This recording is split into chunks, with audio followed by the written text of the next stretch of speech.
Hello and welcome to CoreTV News on the Hour. I am Olajumoke Olatunji. Ahead of their resumption tomorrow, President Muhammadu Buhari will today have a parley with the House of Representatives members elected on the platform of the All Progressives Congress. Details of what to be discussed at the meeting were not given, but the Special Assistant to the President on Media and Publicity, Garba Shehu, says the parley will hold at the new banquet hall of the Presidential Villa in Abuja by 5 p.m. It is the first time the President will be meeting with all members of the APC in the House of Representatives. He had met separately with Speaker Yakubu Dogara and Femi Gbajabiamila, who contested the speakership position but lost in controversial circumstances to the former. The duo of Dogara and Gbajabiamila will be leading members of their factions to the meeting, but there were expectations that the lingering crisis rocking the Green Chamber of the National Assembly will be laid to rest at today's meeting, believed to stave off a stormy resumption. The lower legislative chamber has been battling with a deepening leadership crisis since its constitution on June 9, following the refusal of members to honor the position of the APC leadership on how to share the principal offices.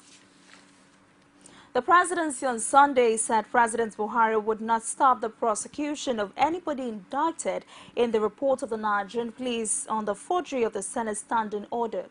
Shehu said Buhari believed in the rule of law and would not do anything that will derail any judicial process, stressing that those who were constitutionally saddled with the process did not need the president's clearance to do their job. There were reports that the police investigation had confirmed that a Senate standing order was forged and that the police had recommended that some staff of the National Assembly should be prosecuted. The police had invited the Deputy Senate President, Ike Ekweremadu, and some other National Assembly officials over a petition alleging that the Senate standing rules were tampered with in the conduct of the election of Senate President Bukola Saraki. Ekweremadu and other principal officers on June 9. Though the Director, Information, Federal Ministry of Justice, Charles Nwodo, could not confirm the report had been submitted to the ministry for prosecution to begin. Some lawyers on Sunday said the alleged offense was criminal and that the culprit would be made to face the wrath of the law. It was also learned that the group was planning to obtain the report and submit it to a federal high court that is already hearing a suit on the matter in Abuja. Senators Barnabas Gemade, Abu Ibrahim Lawan, George Akume, Cabral Marafa, Sulaiman Hunkuyi, and Benga Shafa had asked the court to declare the inauguration of the 8th Senate as strange and irregular. They are also asking the court to declare the Senate Standing Orders 2015 used for Saraki and Ekweremadu's elections as inoperative, null, and lack of legislative process. The Nigerian police has concluded their probe into the forgery of the Senate Standing Order and given a copy of the report to President Muhammadu Buhari. The police report confirms that the standing rules used to inaugurate the 8th Assembly were forged.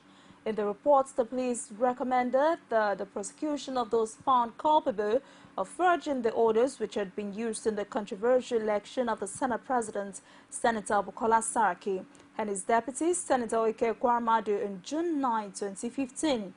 The report was said to have indicted the management of the National Assembly, especially the clerk, Salisu Makazure, and recommended the prosecution of the suspects.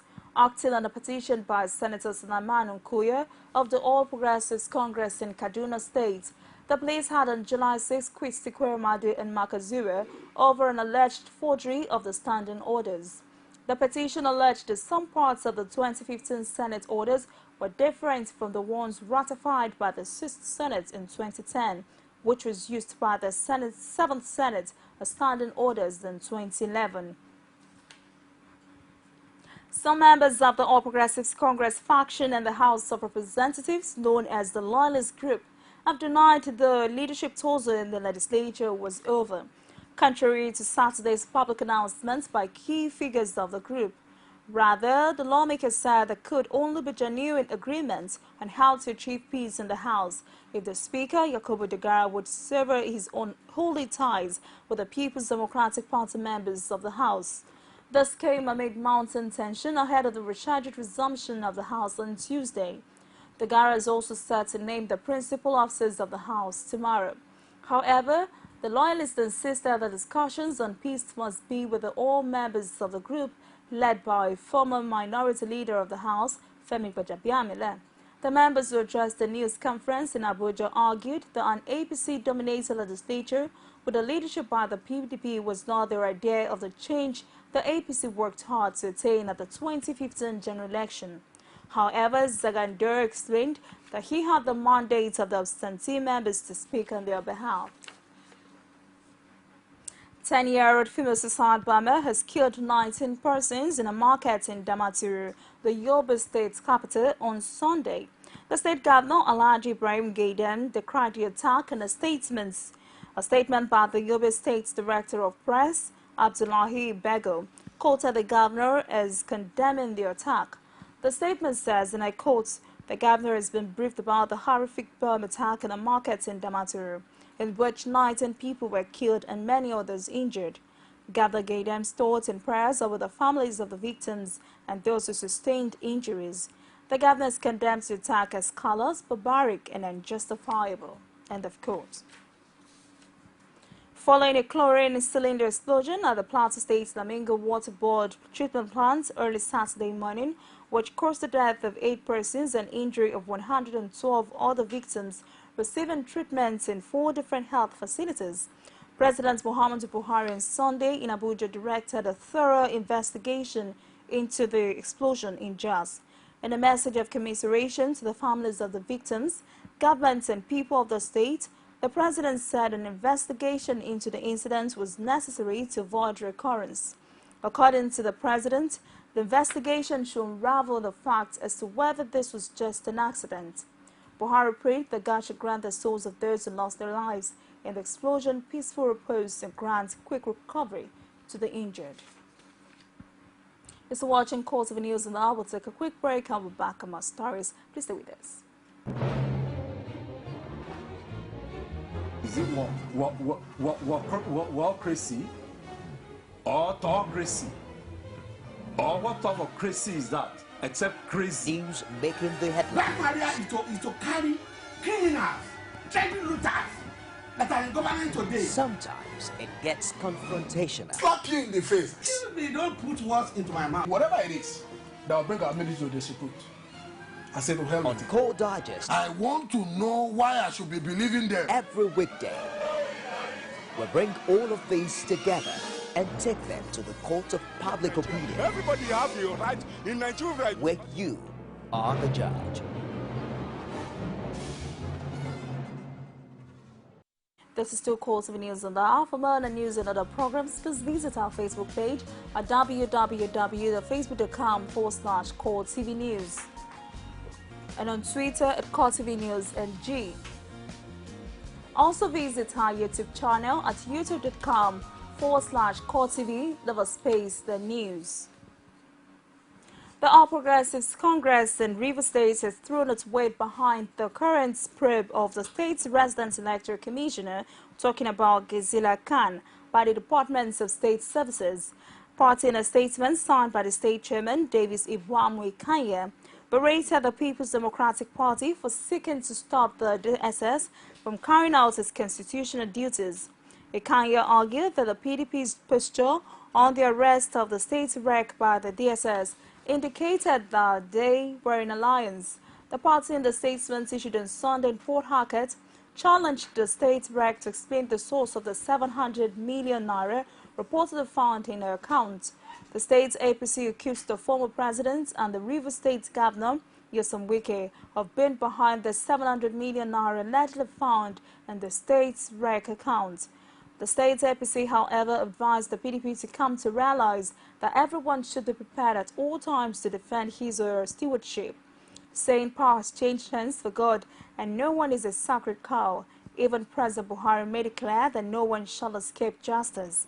Reacting, the special assistant on media to the state governor, Simeon Nwakodo, said Wike won the April 11 governorship election fairly in compliance with the electoral law. He maintained that the APC was never on ground. The People's Democratic Party and the All Progressives Congress have both asked the President of the Court of Appeal, Justice Zainab Bukachura, to disband the National and State House of Assembly election tribunals for River State sitting in Abuja. While the PDP is asking Justice Bukar Chimel to disband the National and State House of Assembly election tribunal for River State because it was not legally constituted.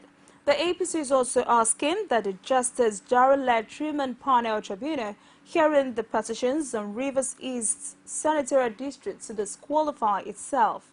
A letter written to Bujaichua by the counsel to the PDP, Godwin Oblime, and dated July 24, 2015, said that chairman of the panel, Justice Victor Uchenna Okwori, was appointed in violation of paragraphs 1, 2, and of the sixth schedule to the 1999 Constitution as amended.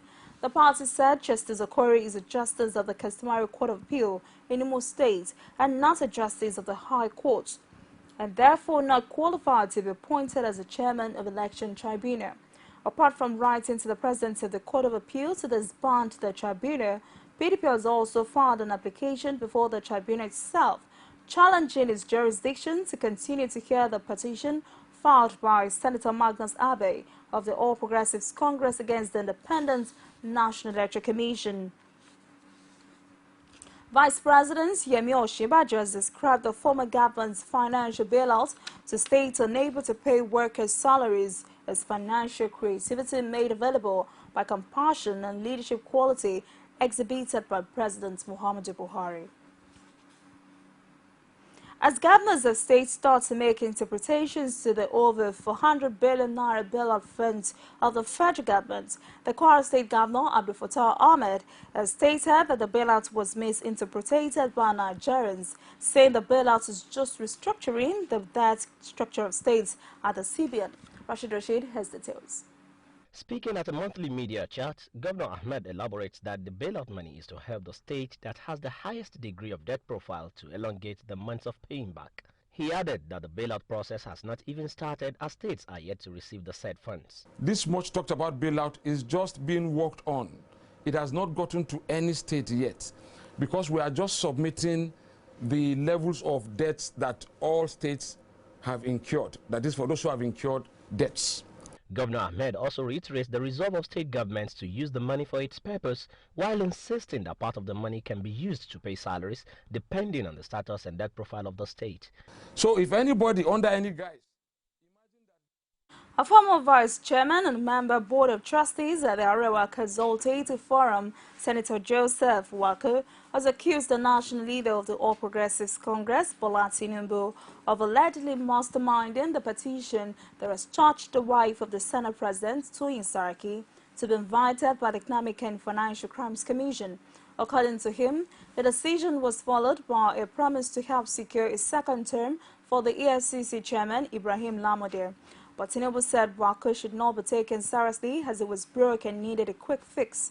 Wako, a leader of the APC, in a statement sent to journalists in Abuja on Saturday, described the situation where Tinubu would be allegedly using his personal relationship with the EFCC chairman to embarrass and torment fellow party members as unfortunate.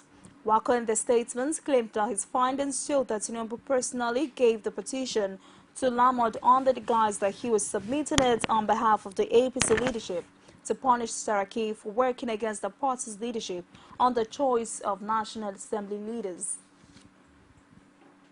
The People's Democratic Party has described the federal government under President Muhammadu Buhari as lacking direction. The opposition party said events happening after the president's return from the United States indicated that the president and his party, the All Progressives Congress, didn't learn anything from the 4-day visit. Spokesperson for the PDP, Olasamatu, stated this at a press briefing in Abuja. He said the party looked forward for gains from the trip, especially given the opposition party's restated support for any action or policy by the federal government aimed at stamping out corruption, ending insurgency and promoting economic growth, which is said formed part of the publicized agenda for the visit. Metu, however, regretted there had been nothing to show for the government had gained anything from the visit. The Kwara State chapter of the People's Democratic Party has admitted filing their action before the Economic and Financial Crimes Commission to invite the wife of Senate President Bukola Saraki for questioning. It said in a statement that it submitted the petition quietly in the early part of the year. The Kwara State chapter of PDP explained that it outlined how state officials, including former First Lady Toyin Saraki, former Special Advisor to the Governor and MDGs, Okwe Saraki, personal assistant to ex-Governor Bukola Saraki, and a former Commissioner for Information Tunji Moron Foye, concerned resources of the state. The party argued that since the day of Okwe Saraki and Tunji Moron Foye are already standing trial, Saraki should take steps to clear her name rather than blame the EFCC invitation on the leadership crisis in the Senate.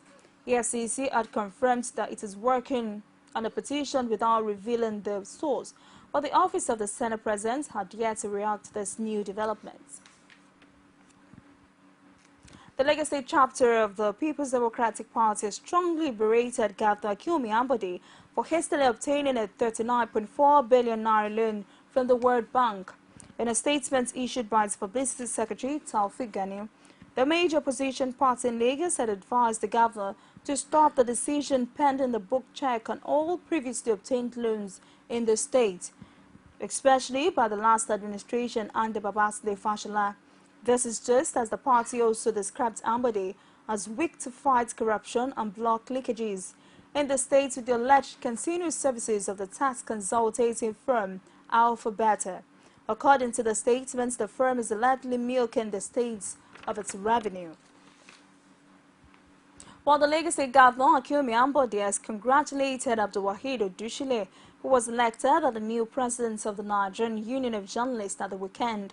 In a statement signed by his Chief Press Secretary Habib Haruna, the governor commended the peaceful and democratic process that preceded his victory.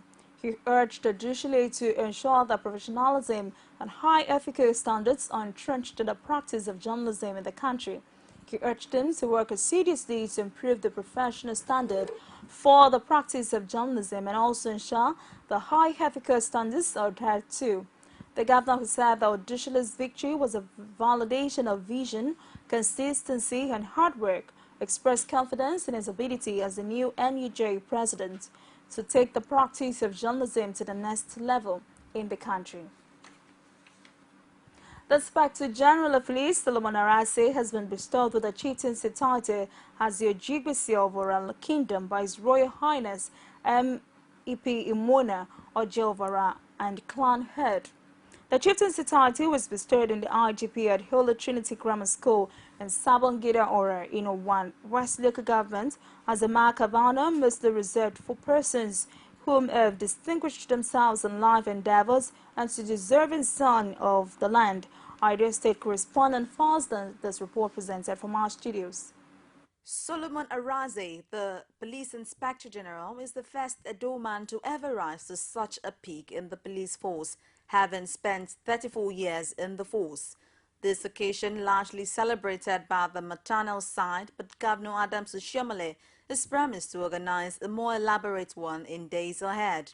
While expressing gratitude to God for the exalted position in the police, Governor Adams Oshiomhole said Solomon Arase, the police IG, attained this height through merit and hard work, urging him to pursue the new office without being partisan. Deal with the challenge of superintending over Nigeria police force without being partisan. This is a very difficult position to maintain in our environment. And therefore, as an Edo man, you represent the finest tradition of an Edo man with courage, with intellect, with determination to do your job without minding who's out of God. The IG thanked Oraikpen people for the honor done on him while assuring that he will not fail them to uphold the values. He also appealed to parents to ensure moral upbringing of their children.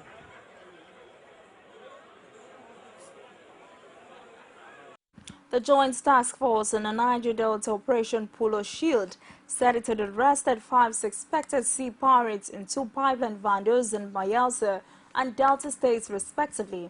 The spokesman of the JTF, Colonel Issa Ado, made the disclosure on Sunday in Yenagoa.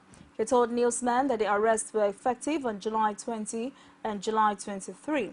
Items recovered include 1 AK-47 rifle, a palm-action gun, 3 magazines with 72 rounds of 7.62 special ammunition, a pair of military camouflage, a Samsung smartphone, 115 horsepower outboard engine, among others. A spokesman explained that the suspects were currently in JTF custody and were being interrogated and would be handed over to prosecuting agency after preliminary investigations. He added that preliminary investigations showed that the suspects confessed to vandalize the pipeline operated by Nigerian Petroleum Development Company. You're watching CoreTV News, and now we'll take another break. I'll be back on our stories. Please stay with us. As news breaks, people don't let events pass without giving their comment or reactions. When the problem arises in society, these are the people that should be consulted. To cleanse the corruption in society, we are not to provide information for good life and also security of life and property in this country. The academic society have the loudest voice on this platform. Whether you call it a sovereign national conference or a national conference, it's just about the people of Nigeria. There should be a change in power. In any way they can do it. I think there's a script already. Every Tuesday at 8:45 p.m. on this station. From the Ivory Tower, a must-watch for the learning minds. And outside Nigeria, U.S. President Barack Obama has begun talks with Ethiopia's Prime Minister Hailemariam Desalegn on the second leg of its African tour. They expected to center on human rights and regional security issues, as well as the civil war in South Sudan, ahead of Obama's address to the African Union on Tuesday. Obama is the first 7 U.S. leader to visit Ethiopia and will be the first to address the 54-member African Union in Addis Ababa on Tuesday. He flew to Ethiopia after a 2-day visit to Kenya, where he discussed trade and security, and also called for greater human rights and warned of the dangers of corruption. Compared to the Kenyan leg of his tour, President Obama's arrival in Ethiopia signals a more somber mood. Ethiopia is a close ally of the U.S. in fighting militant Islamists. At least 20 people have been killed by gunmen who opened fire at the wedding in Afghanistan's north, officials have confirmed. The attack, apparently linked to the feud between two families, happened in the Andarab district of Baghlan province on Sunday night. One family was hosting a wedding and members of a rival family arrived and started shooting at male guests. Manchester United have signed Argentina goalkeeper Sergio Romero as a result of the uncertainty over David Gea. Romero was a free agent after leaving Sampdoria and will replace backup keeper Victor Valdes, who has been told he can leave by boss Luis van Gaal. Romero, who has penned a 3-year deal, played in the 2014 World Cup final and won the 2008-2009 Eredivisie title under Van Gaal at AS Alkmaar. The guy is into the final year of his contract and is wanted by Real Madrid. Romero, who knocked Van Gaal's Netherlands out of World Cup by saving 2 penalties in a semi-final shootout, has 62 caps. A representative of the Houston family has confirmed in a statement that Bobby Christina Brown, the daughter of late superstar Whitney Houston and singer Bobby Brown, died on Sunday at the age of 22. She was treated in a hospital and then a hospice facility in the nearly 6 months since she was found unresponsive and not breathing in the bathtub at her Roswell home on January 31, nearly 3 years to the day after her mother accidentally drowned in a bathtub in Beverly Hills. A victim of the vices, she had fought for much of her career. Brown was placed in a medically induced coma, relatives have said, and rumors flew about her condition with family members and loved ones taking sides in the drama. But a sad one there. With that, it's a wrap on CoreTV News and Army. Thanks for watching. I am Olajumo Kelnat. Good afternoon.